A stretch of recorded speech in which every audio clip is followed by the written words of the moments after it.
everybody. It is September, the third Tuesday of the month, which means Quilt Babble Live with Lisa and Rona. And tonight it is about quilt shows, to be judged or to not to be judged. Special guest tonight, we have Miss Teresa Justice with us. She will introduce herself in a minute. And we've got Nancy McNally back again.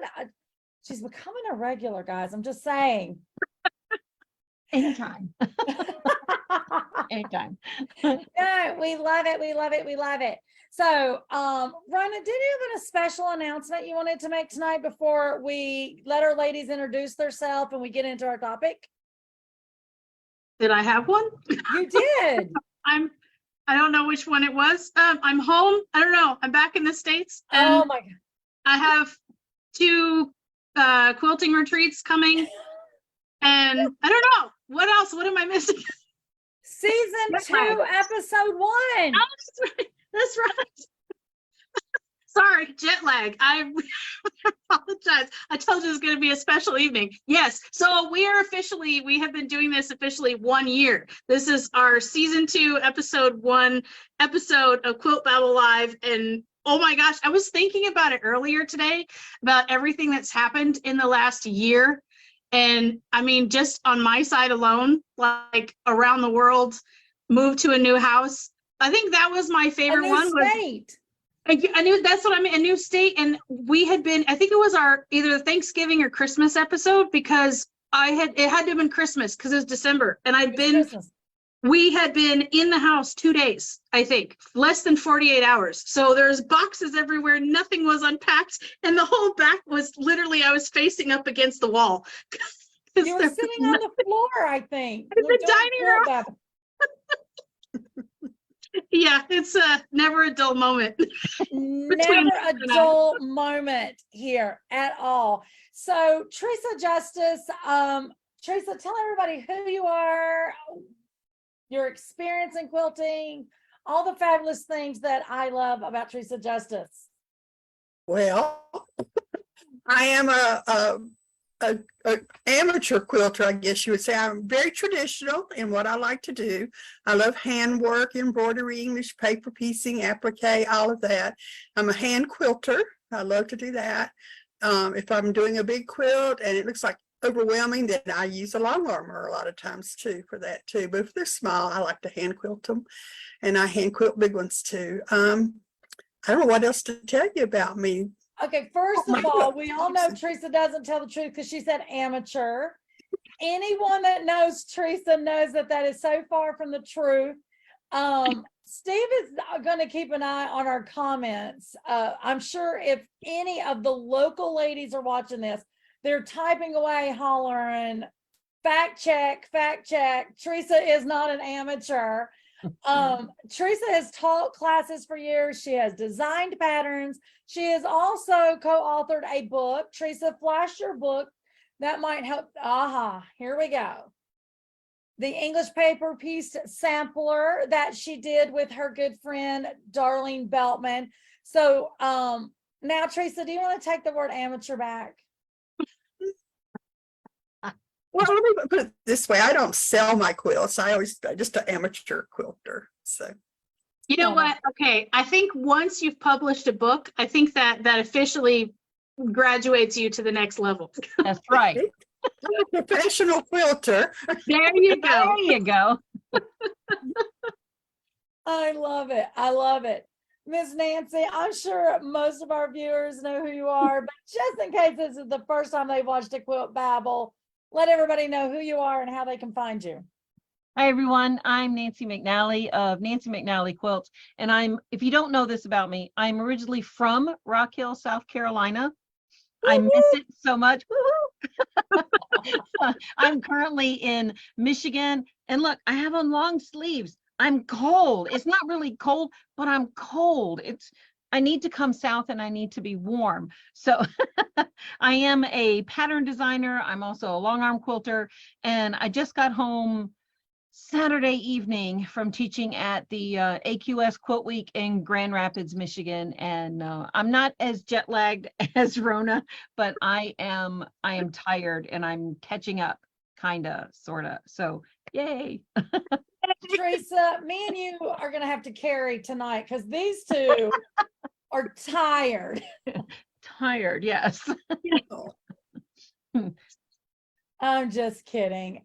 Rona, for those that Yeah. maybe chimed in for the first time, who are you? How can they find you?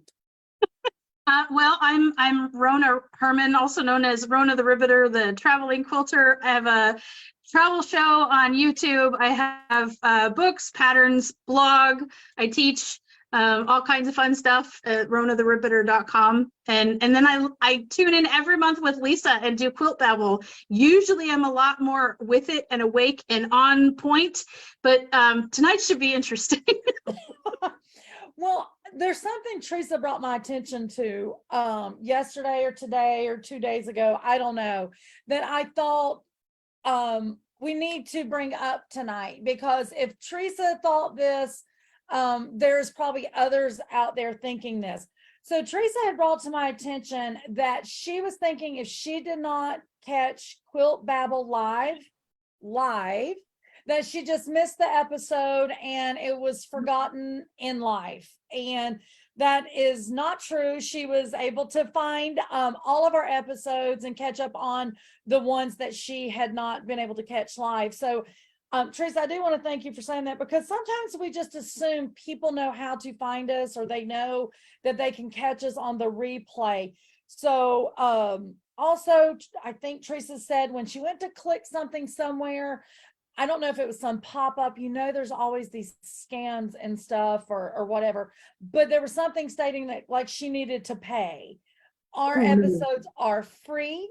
You can watch them anytime on our Facebook page, Quilt Babble Live with Lisa and Rona. I know Rona posts them to which one of your Facebook groups or social media, Rona? Is it? Well, I share them in the traveling quilter group, but I also share every episode on my website. We have the Quilt Babble Live YouTube channel where you can watch the replays.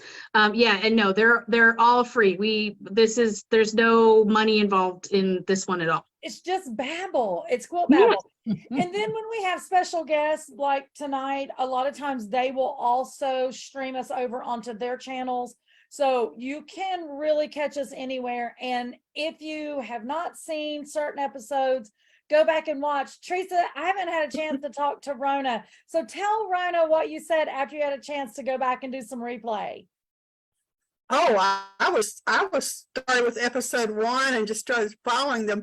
This morning I was up around 5:30 doing some hand quilting in the morning, and I watched Holly Jolly Babble.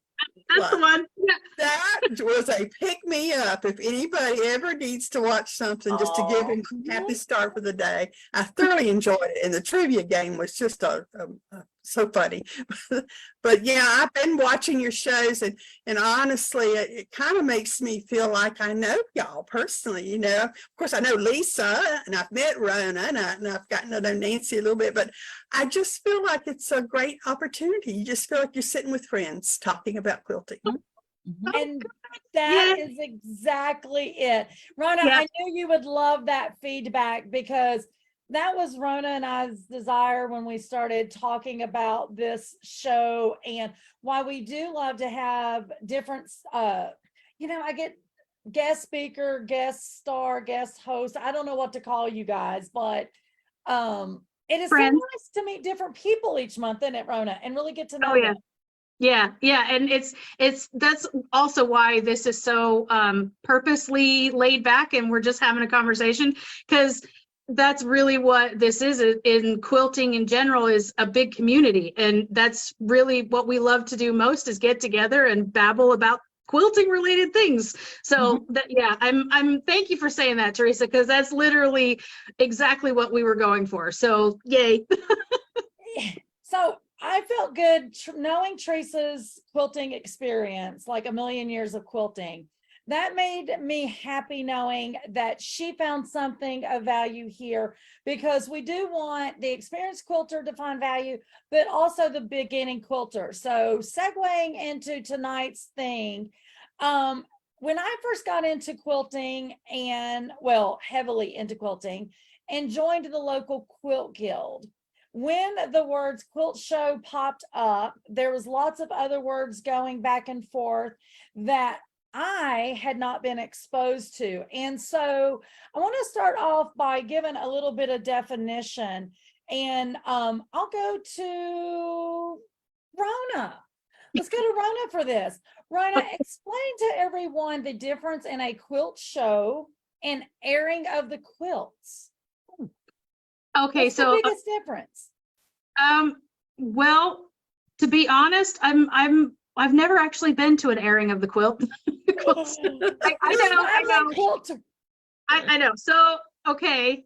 It's just, I haven't been in the right place in order to be able to attend them. But so quilt show is where bare minimum, they have quilts on display. Sometimes they're judged, sometimes they're not.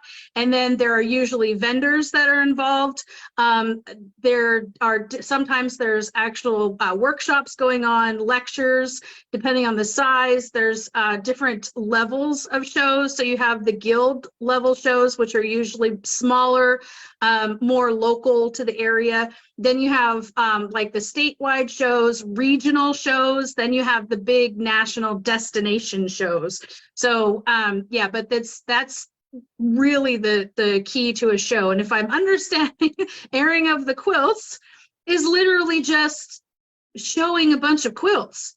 Right, like usually you'll see them in a church, like with laid over the pews, or like there's one, although, okay, I will say this though, there is one in Utah. They just had it last weekend or the weekend before in Lehigh, and it is the airing of, it's the garden quilt show or garden, something like that. So there's a beautiful big garden out there, and it's technically a quilt show, but it is also an airing of the quilts. That's how it started.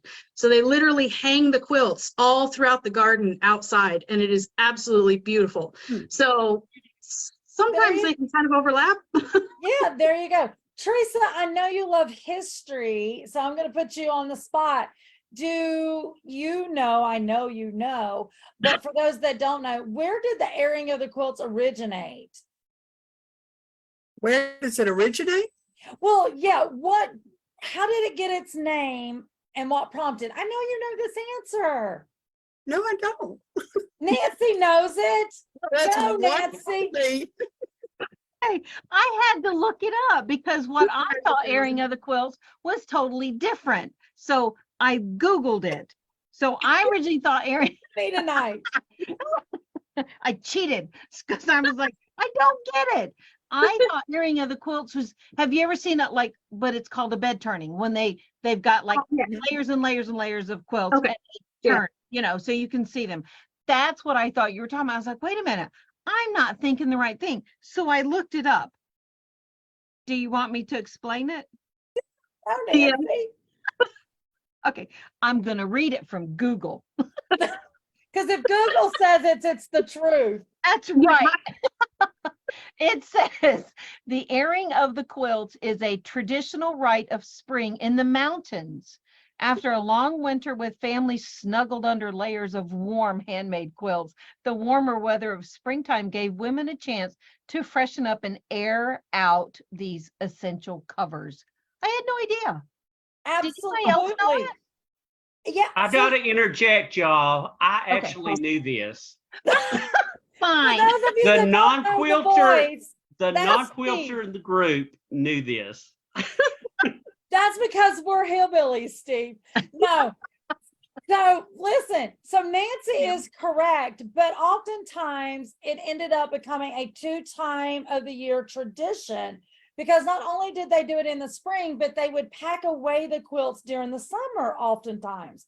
So as the fall came and the temperatures started dropping, they yet again would take the quilts out, hang them on the clotheslines, on the fences, on the porch railings, and air the quilts out. And it became a thing, you know, we joke about Sunday drivers, but can you imagine them on their little wagons riding by their, you know, neighbors, which is 10 miles down the road, to look at all the beautiful quilts as well. But thank you, Nancy, for looking that up. And I am shame on other people in this room that did not know I that. really thought it was something totally different. And so apparently this is done across the US, because here's they're done in Iowa. It talks about the Appalachian Women's Museum. And so, see? So I wonder if that is the precursor then to the actual quilt shows. You know, that's Google that? how I interpret it, Rona.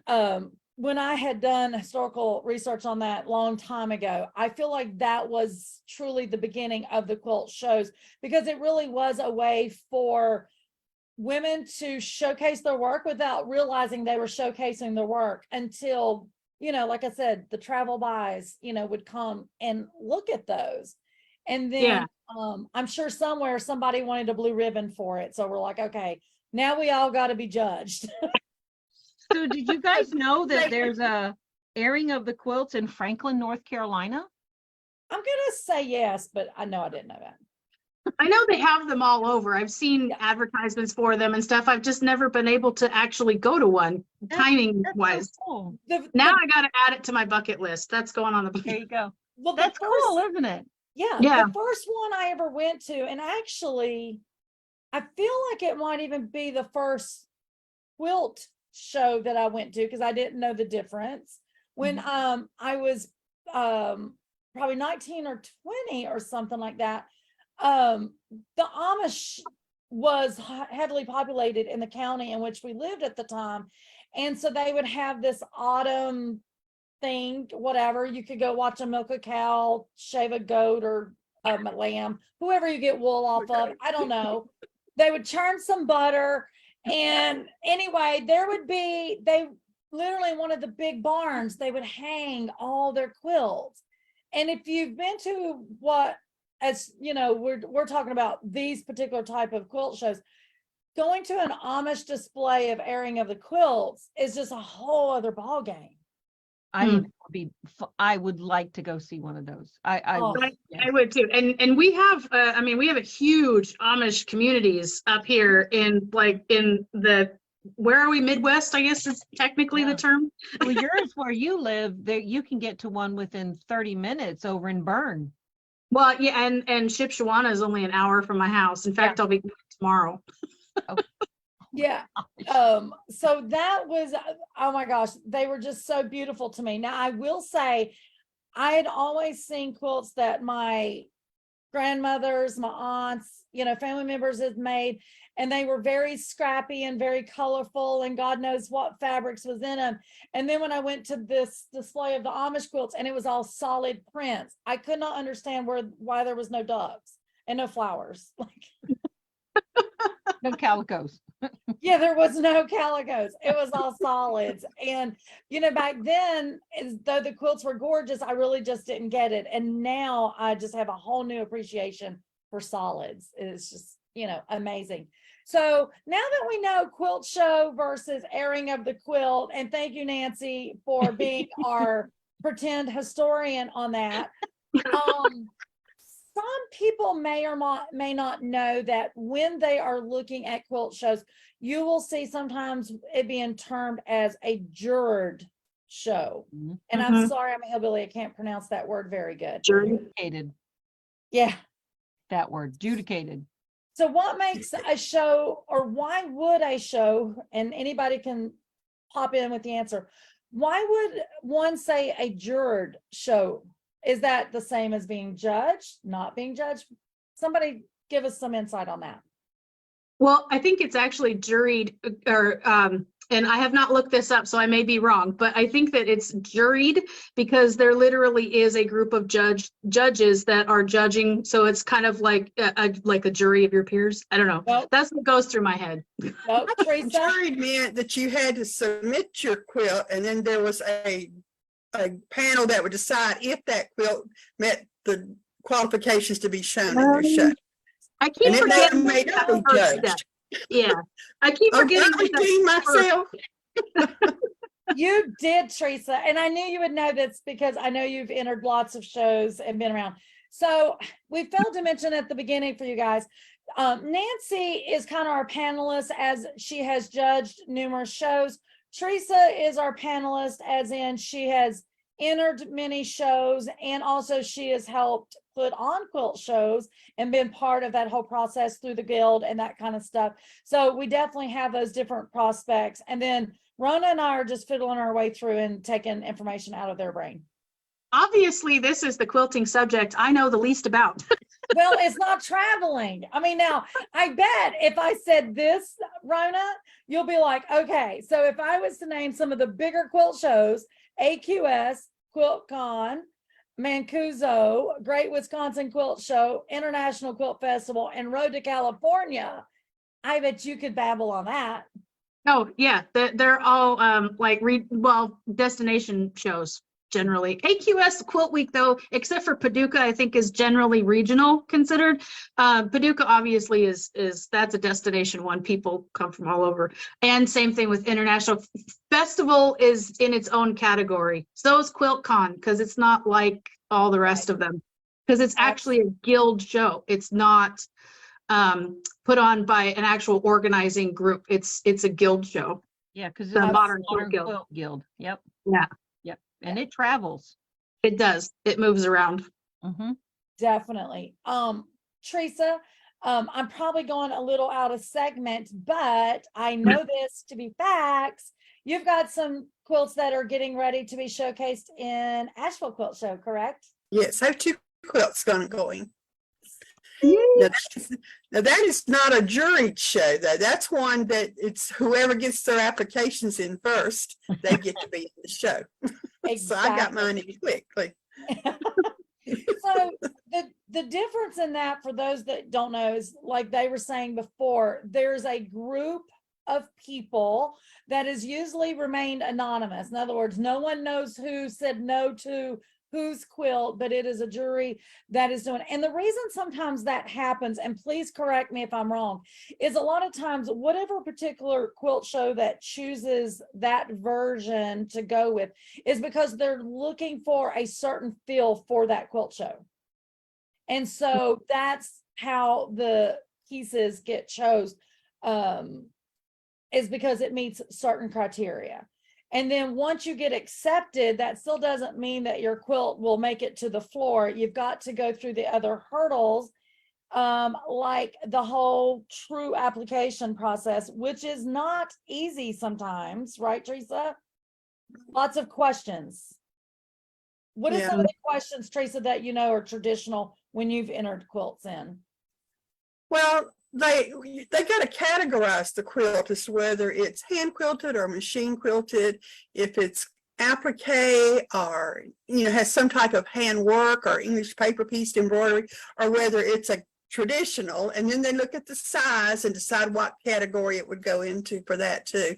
So there's just different categories. You're supposed to tell them which one your category is, but sometimes they'll move it to a different category depending upon if it met the size requirements or that sort of thing. But I do know if they say put a sleeve on there that's 4 inches deep and has a 1/2 inch leeway in it, you better do that, because you may have the most beautiful quilt in the world, and if you take it to deliver it and they don't see that sleeve, they just say out, doesn't make it.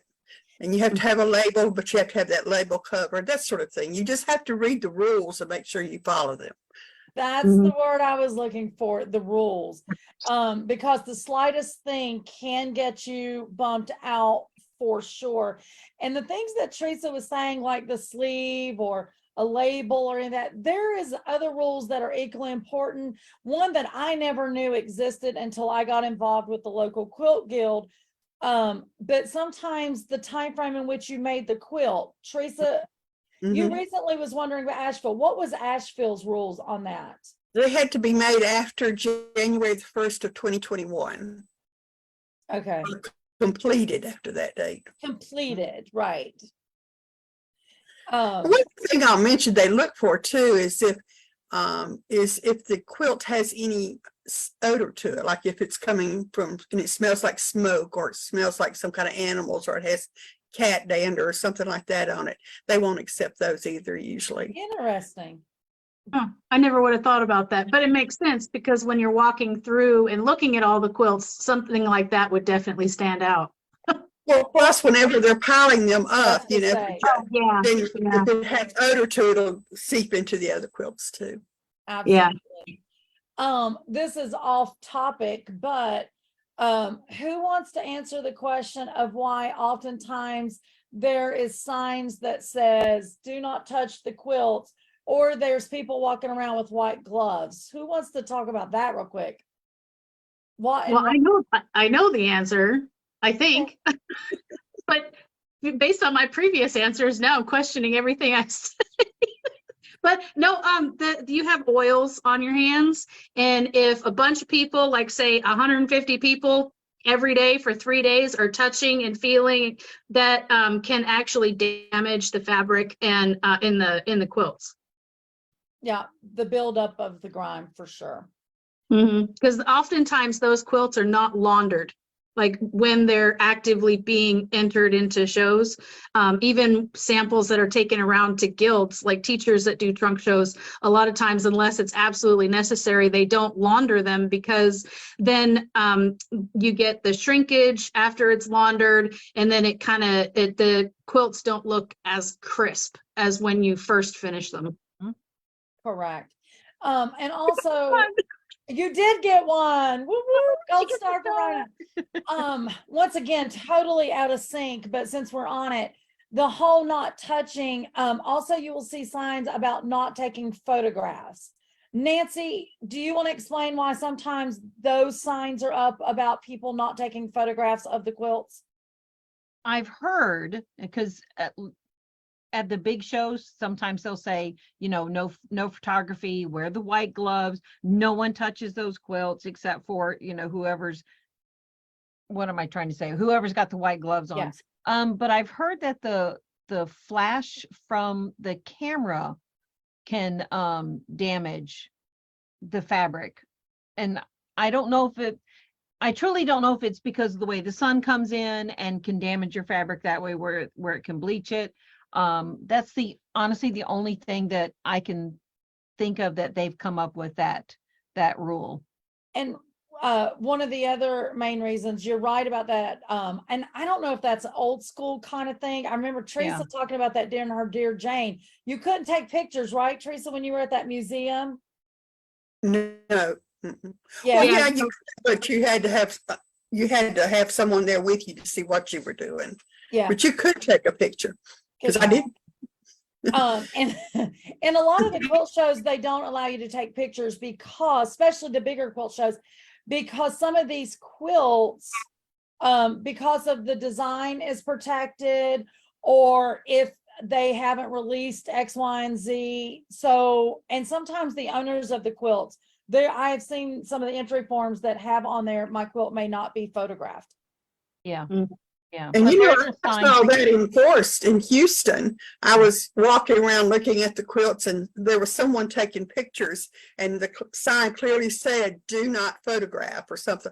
And one of the we call white glove ladies walked up and said, "May I see your camera?" And she deleted every picture that had quilts on it.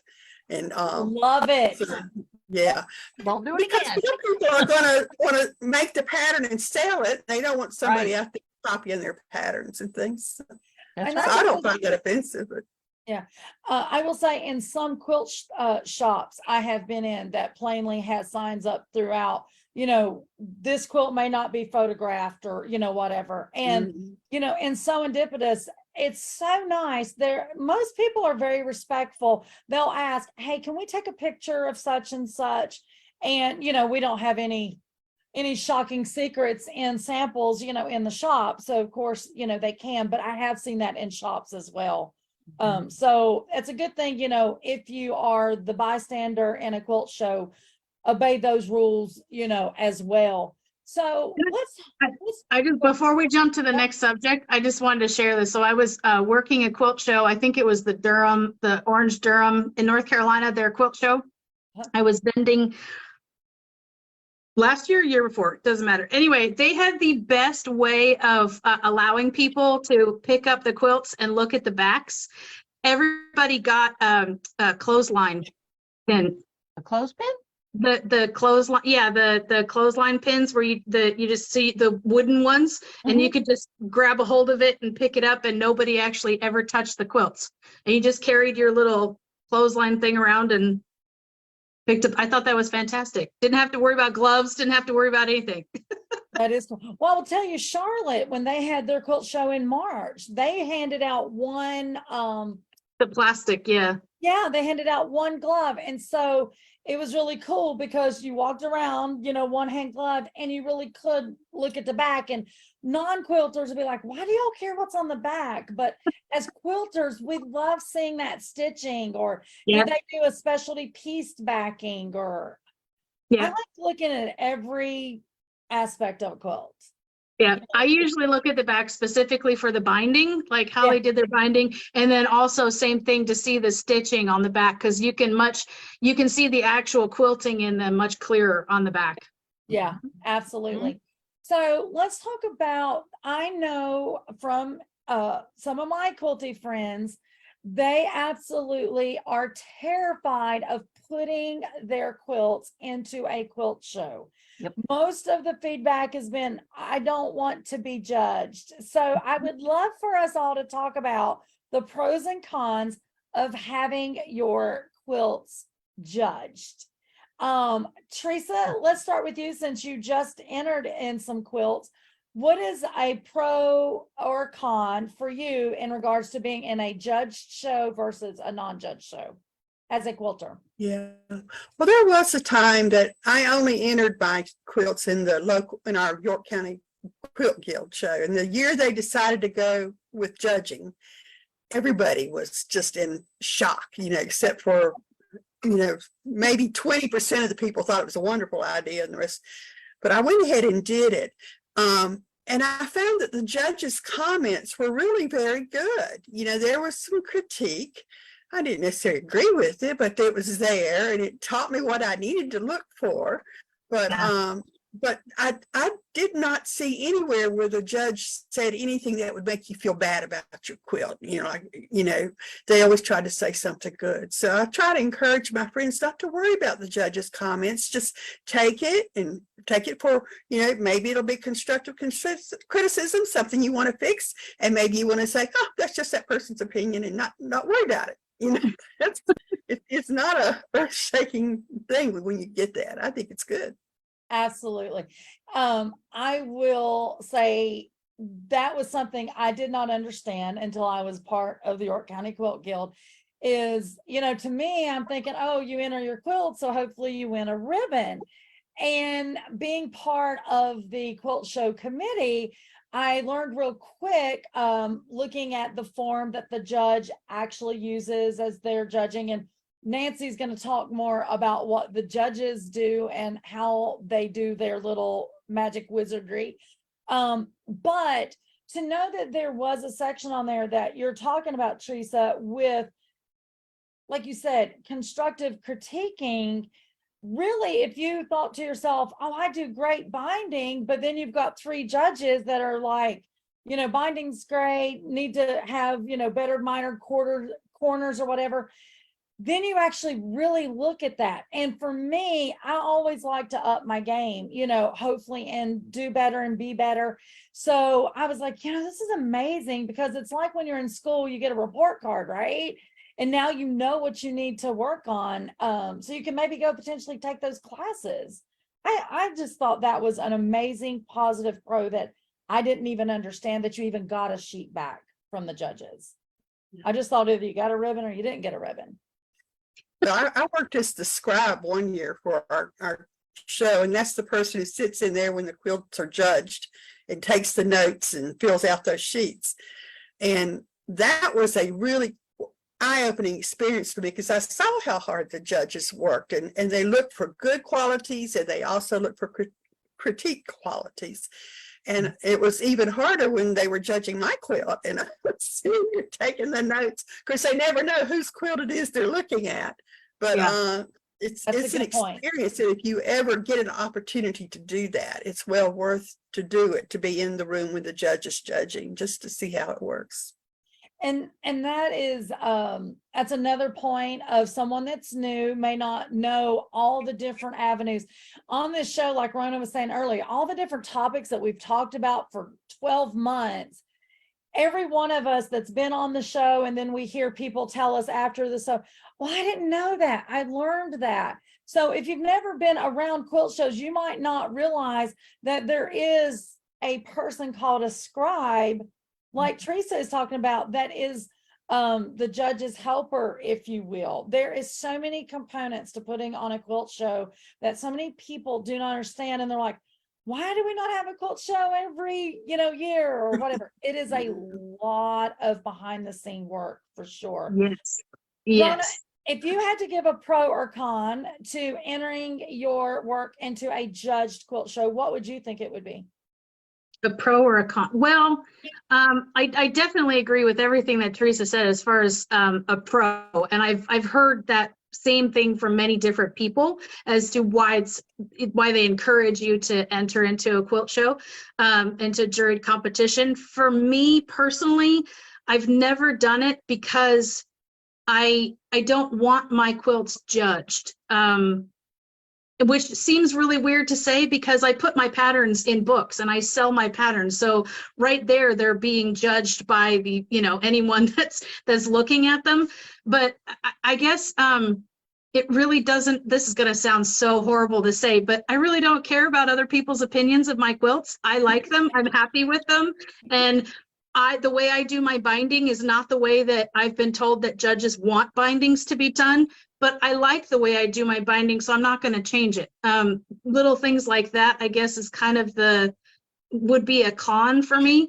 But having said that, that's just for me. I would still encourage everyone, if you want that experience, definitely, by all means, enter it. You can start out with a smaller show like Asheville or a local guild show, and then work your way up. If you have a positive experience and you like the feedback you get, definitely continue up. I mean, who knows? You may be the next winner of Houston one year. You never know, Or if that is your mentality, and that's a lot of beginner quilters, right? Because none of us feel like our quilts are perfect. We can find all the problems in the world with our own quilts. And that is the beauty of having some shows that are not judged.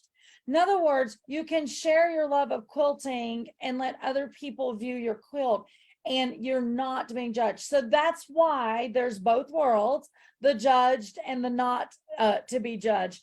But Nancy, as someone that has judged at quilt shows, let's hear from your perspective as a judge. One, like Teresa said, how hard it is, the misconceptions or beliefs about judges. Give us some spills and your feedback and why you like judging quilt shows. Well, I first should start out by saying I'm not certified. Right. There is a whole program to go through to become certified. I was originally asked to judge like the local county fair, and that's where it started. And I made comments just like you were talking about binding, where the corners look good. Was the binding full, or was it, you could feel it was empty? I look at the corners. Did you sew off or cut off your triangle tips, that kind of thing? I look at all that. Yeah. And then look at the quilting and then flip it over and look at the back and look at the tension. So there's all those things. Does it hang square? Is it flat? Can you tell if something is like maybe cattywampus a little bit, that kind of thing. So there's all kinds of things to look at. And then like Teresa was saying, ones that have cigarette smoke or pet odor, something like that.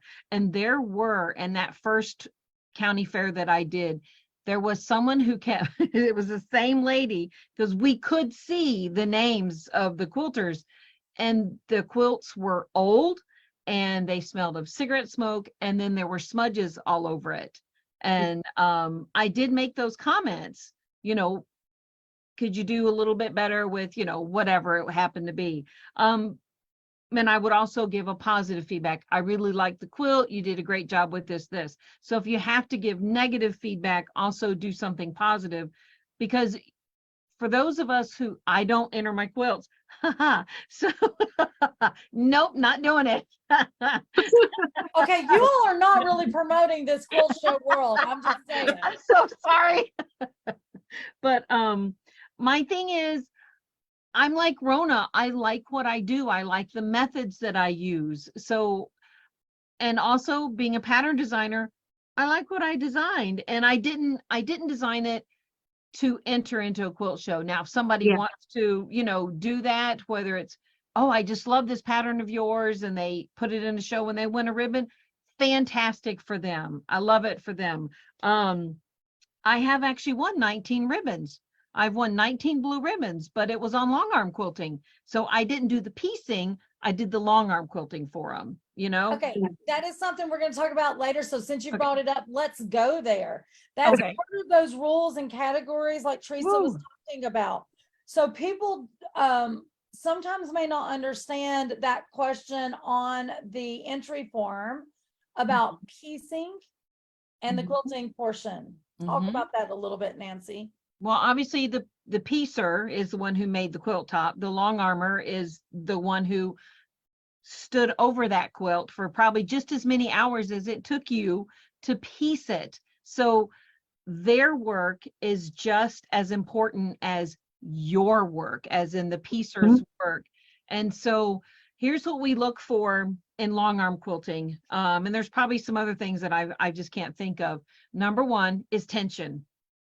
Look, the tension's got to be good. How many stitches per inch? Was it consistent? Because you can tell if a quilt was what type of, what am I looking for? If the long arm had speed regulation, if it was, you know, whether they had it on or off, and that's the long arm quilter's choice. Was this block's quilting as full or as balanced as this block and this block? And oh, the border, how full was it compared to the rest of the quilt? Did you quilt this block so much that it's stiff as a board, and yet this block has hardly anything in it? So you've got to have balanced quilting. Yeah, and I'm interjecting because once again, for those newbies, when she's talking about that, you might be thinking, well, mine's consistent all over. It's got bees and flowers. An edge to edge long arming is very different to a custom Oh, yes. long Yes. arming. And that's kind of what Nancy's alluding to. Sorry, Nancy, to Yes. interrupt. I just want That's to okay. But you are absolutely correct. The work that I'm talking about is the custom work, because an edge to edge, as a long arm quilter, I do a lot of edge to edge for customers, and it's I can multitask. While that machine's running, I can go do something else, but I stand very close by. But for the custom work that gets entered into a show, you really have to balance that quilting, and you have to watch your stitches. To me, using a stitch regulator offers that balanced quilting, the same stitches per inch all the way throughout. And the long arm quilter knows his or her machine. There are some machines where when you're pulling it down to do a design and you're going to turn a really tight turn and go up and into like the next line, if your machine can't catch up with you, then it creates a whole bunch of little stitches all in one space, you know, as it's turning. And those things are looked at, and only because the eye gets drawn to it. But they watch stitch in the ditch. They want to make sure that that line is in the ditch, or if it's, what is that term when it's a quarter inch away? like from an the ditch. echoing type. Yeah, an echoing. I couldn't think of that. So there's all those things. The thread has to, in my mind, the thread color needs to blend with the quilt, or it needs to enhance the quilt, but it doesn't need to take away from all of the piecer's work, because the piecer's work is just as important as the long arm quilter's work. And then on the form, you need to make sure you have to have an agreement. You have to tell your long arm quilter, I am putting this quilt into a show, and there is prize money if I get placed, you know, if I place first, second, or third. Because I was one of those people that I did get paid for my long arm work, but the guild show wanted to pay me for my quilting, not for her piecing. And Very interesting point there. They wouldn't let me have the prize money. Yeah. Wow. And so, Hmm. yeah, I don't do that anymore.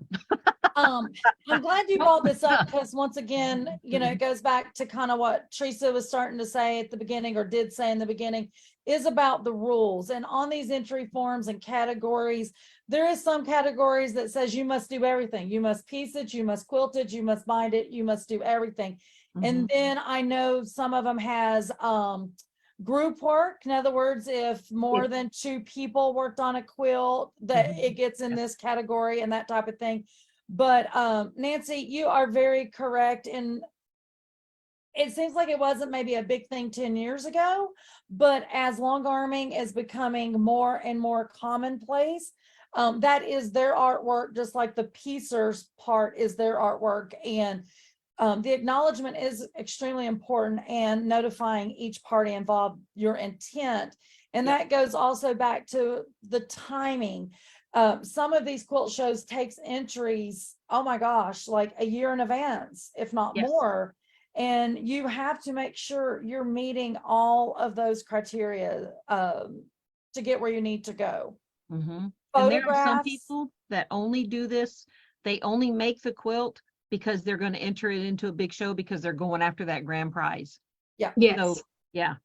And 2, you have to think about when you look at a particular show, and this was something, once again, I did not know about until several years ago. Some shows, if your quilt places, you don't get your quilt back right away because it may travel.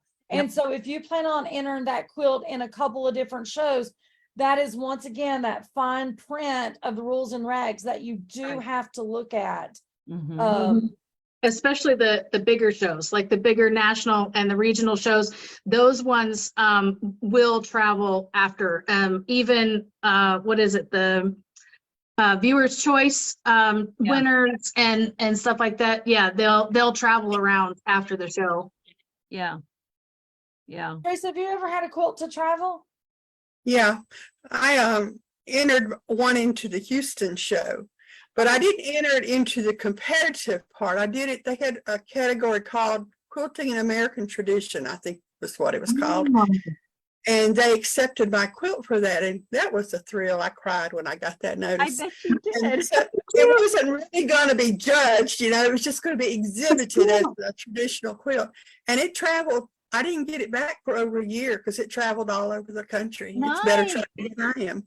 So, but that was just a thrill for me. And I do want to say that I encourage so many people to submit their quilts to local shows, especially.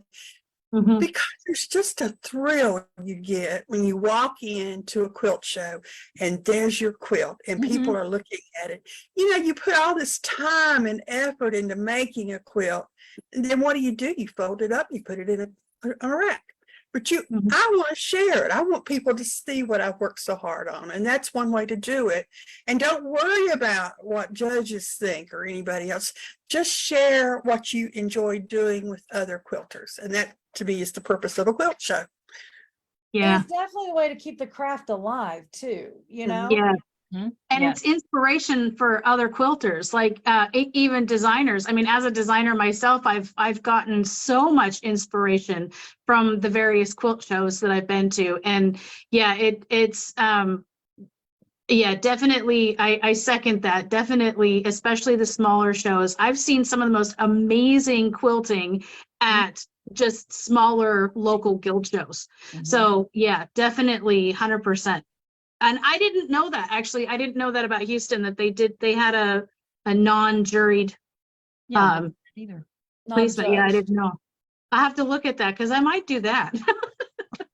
Yeah. just to get a quilt hanging in Houston. I remember when I was a kid and it wasn't a quilt. I can't remember. Well, it was an art project that we did at my school in grade school. And mine was one of 2 that was chosen from the district to hang in the local fair. And I remember that feeling of walking into the fair and saying, oh my gosh, I made that. And it's hanging in this fair, So yeah, that is an amazing feeling.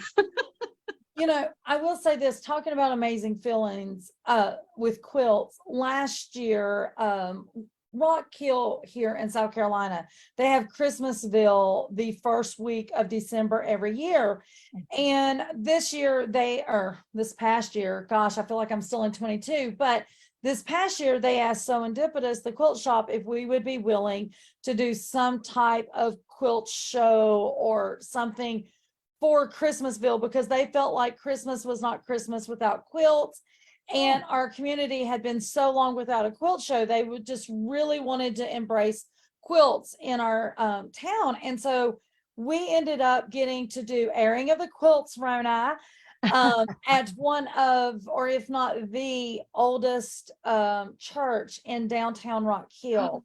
Oh. And there is a video out there. I'm sure Steve can pop it in social media either tonight or tomorrow when he gets a chance, so you all can see it. But the backdrop of this old, I mean, over 100 and some year old church, the stained glass windows, the beautiful woodwork, the pipe organs, just, Oh, wow. it was just absolutely gorgeous. And for 2 days, you know, people not just from our area, but they travel, you know, for this event out of, you know, other states and stuff to come, and watching people come through, families, you know, just groups of family, all aged, 3 and 4 generations coming in, the oohs and ahs and the warmth that you could tell they feel from just looking at these quilts. It means something. Everybody can remember when they were little and they were sick, and you get to stay home from school and you wrapped up under a quilt, and you know, your mom or your grandmother, your aunt, whoever staying home with you, you know, brings you some chicken noodle soup or something. And there's something comforting about a quilt. And you know, tonight we've been talking about being judged and stuff, but I will tell you, my most favorite quilt was this quilt, and I can't remember who in my family made it, maybe a bunch of, you know, my grandmother, my mom, my aunts. It was flannels and denim and corduroy, and it wasn't, if you had to judge it on the scale, you'd be like, it's an ugly duck. But to me, if I could have that quilt now, which God knows we wore it out, it was definitely loved. That to me was the most beautiful quilt and such fond memories. So, you know, perfect mitered corners, yeah, if you want to be judged and get a blue ribbon, but the love that comes from a quilt when you're sick, I'm sure you guys have stories like that. Teresa, does your grandkids come and claim certain quilts for their own? Yes, they've already started saying that. I want this one, or I want that one. And sometimes if it's one of my daughters, I'll say, well, go ahead and take it. You can take it home. But Lisa, you've seen my stack of quilts. I've got a good many. But I put my name on some. I want to mention one other big advantage for me when I had a quilt in the American Quilter Society show in Charlotte, and it ended up traveling some too, but it gave me a chance. That's when I was thinking about writing this book, and I didn't know even how to talk to a publisher, but I went and talked to the AQS people that were there and said, I have a quilt on display here, and I'm really thinking about writing a book. Would y'all even consider me? But it opened a door for me. And they ended up publishing the pattern for that quilt I had on display, which did not receive any ribbon, but they put it in their magazine in a 2-part series. And then they led to them asking me to submit more. But it also gave me a chance to tell them how much I loved English paper piecing, and they gave me the contract to write a book. And I will say, when I received that contract, I did cry because I was so excited. But you know, entering your quilts does give you a chance to talk to other people about them. And if it's in an AQS show or something like that, you get a chance, an inroad to the people with that society that can then help you get started if you're wanting to do, you know, designs and books and things like that. That's a great point. I never even thought about that, Teresa, but the networking aspect to some of these bigger shows. Yeah. Rona, your networking is amazing. When Rona had already moved by the time Charlotte did their quilt show in March of this year. And when Rona came the day to set up, you know, all of us vendors was in there. And of course we got told to hush because the judges was judging the quilts and they have to have silence. I don't understand why they got to have silence. Nancy, why do y'all gotta have silence when y'all are judging? I'm loud. Come on. But anyway, so within, that whole day of setting up our booths and the very next day, which was the first day the show was open to the public, people were yelling Rona's name throughout the thing. And Rona was like, oh my God, I didn't know I was so known and loved. And so networking, Rona, the number one for you, right? At shows and stuff. I come at quilt shows from a different perspective because I started vending first at quilt shows. But yeah, definitely on the entering the quilts and the judging side and all that, it's definitely one big networking event for no matter which side of the event you're on. You're going to make friends, you're going to meet people of all throughout the industry, not just the vendors and the teachers, but also like Teresa was saying, the people that run the organizers and all of that. So you never know if you have an idea of something you want to do within the quilting world, it definitely is a good kind of step through the front door, basically.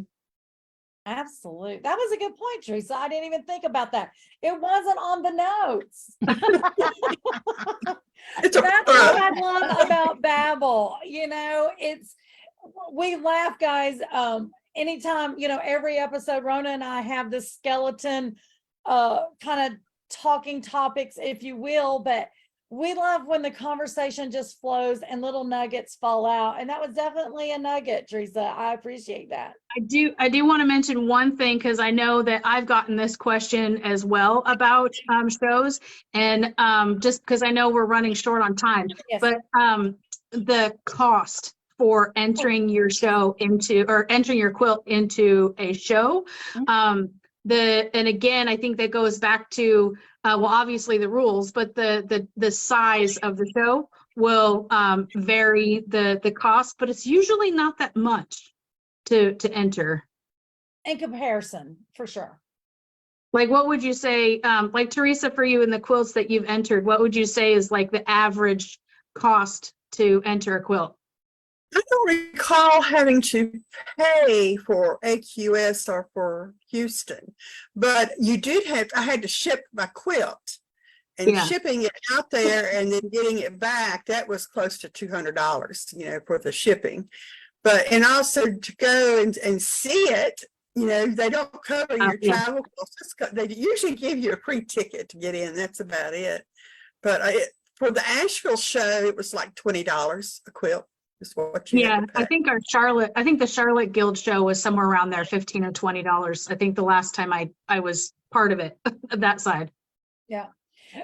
People don't really realize, once again, we talk about all the people that it takes to make it happen, but the cost, whoever's organizing these, whether it is a guild, a quilt shop, or an organization, it doesn't matter. The venue, to pay the judges don't work for free. There is a lot of costs involved. But if you are someone that's entering quilt, you do have to budget. And Rona, thanks for bringing that up, because I forgot about that. I mean, it was on here, but I forgot about it. You do have to consider, your travel costs, your meals. Rona is the queen of budgeting for travel. So good point. Guys, we are coming to an end. We only have a couple minutes left. Any parting words, Teresa, that you would like to leave our quilt babbling viewers with? I'm just going to say one more thing. Some of the bigger shows too, you should always ask if they're going to have a quilt appraiser there. And it's a good way to get your quilt appraised. You have to pay a fee, but your quilt is hanging and you can get it appraised and get a value placed on it. And I just encourage everybody to enter quilt shows, y'all. It's just a lot of fun. A lot of fun to get a chance to talk to people about your quilts. Miss Nancy. Yes, ma'am. Any parting words? I was thinking about that. And actually after what Teresa said, I kind of want to enter one. Yeah. So my only thing is that I'd have to learn how to hand bind, because I do only machine binding. So because I know, I know. I know. Maybe we should do an Sorry. episode on the many ways of binding. Yeah. Okay. Well, I Okay. have like severe osteo, so I can't hold that Mm. needle. Sorry, my cat is here and his hair just went everywhere. He's like right here. He's aloof right now. So yeah, seriously, enter your show. And I agree with like I think Rona, you said to here, let me move. He's gonna change things here. Come on, Bruce. To when you go into a quilt show and there's your work, you know, and it really is exciting to see your work. And I just love it. My cat's right here. I got to tell tale.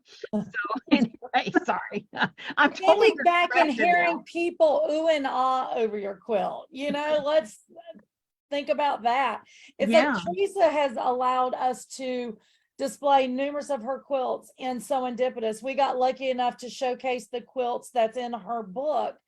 And I told her I would give anything if she could have been a fly on the wall for those weeks that we had it, because quilters and non-quilters that came in the store was just like, oh my gosh, this is so gorgeous. Oh my God, I can't believe that's hand piece. You know, it feels good when people dote on your work, for sure. Mhm. And they come and they see the overall quilt. They're not in there looking like judges judging your work. They're just saying, Yeah. this is beautiful. You know, it's just a quilt, and they don't even pick up on any little problems. So. Absolutely. Rona, any parting words tonight, my friend? I'm glad you're back in the country. Yeah. What's happening other than you're trying to get back on your time zone? Yeah, definitely the inner clock is off. No, I definitely would just, like I said, second, third, fourth, what everybody said about it definitely entering your show or entering your quilt, and don't be afraid to enter your quilt into a show. But it also comes down to your own personal preference. Like, don't feel like you have to in order to be a real quilter. It's literally up to your own personal preference, but definitely there is a special kind of joy that you get from seeing something that you made hanging up there. But as far as me goes, I'm just, yeah, I have tons of footage and tons of pictures and tons of fun things that I brought home from the UK that I still have to go through and organize and And all we of that. cannot wait to see all of that. My last parting words would be, just so you guys know, a lot of times your local quilt shows will have a section or category, if you will, beginners, my first quilt. Oh, yeah. And then also there is typically categories for those that are under the age of, is it 16, Teresa, that then you go, or is it under 18? So, I think it's under 18, but something. Under 18, but there is juvenile categories, is Mhm. my point. So Yeah. Encourage your sons and daughters, your nieces and nephews, or your granddaughters and grandsons. That is the way to keep the craft alive. And guys, thank you both for being here tonight with me and Rona. Thank you all for And watching. thanks for asking me. Be back Absolutely. again. We are so excited about second season. We cannot divulge the title for our next episode. We don't know what it is. Rona's been out of the country. We have not really got to talk in what feels like months, and we already had these things planned out before she left. So Yeah. needless to say, we've got some work to do in the next 7 to 10 days to get on to our next episode. But guys, thank you. And like Teresa said, you can go back and watch all the episodes on replay. Catch us on Facebook, YouTube, and yeah.